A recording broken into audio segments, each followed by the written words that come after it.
Whooping cough, pertussis, is a highly contagious respiratory tract infection. In many people, it's marked by a severe hacking cough followed by a high-pitched intake of breath that sounds like whoop. Before the vaccine was developed, whooping cough was considered a childhood disease.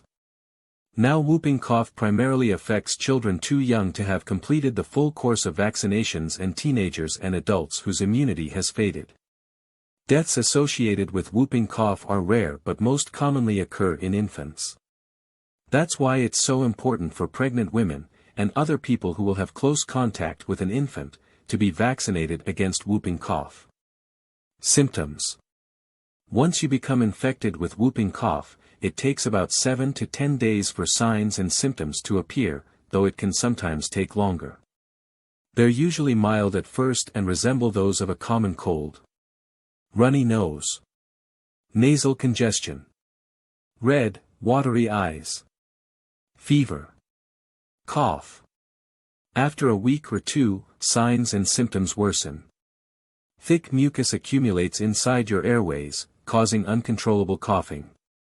Severe and prolonged coughing attacks may provoke vomiting. Result in a red or blue face.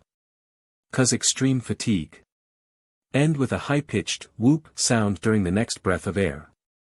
However, many people don't develop the characteristic whoop.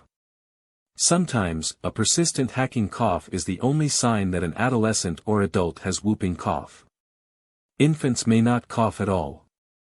Instead, they may struggle to breathe, or they may even temporarily stop breathing. When to see a doctor? Call your doctor if prolonged coughing spells cause you or your child to vomit, turn red or blue, seem to be struggling to breathe or have noticeable pauses in breathing, inhale with a whooping sound,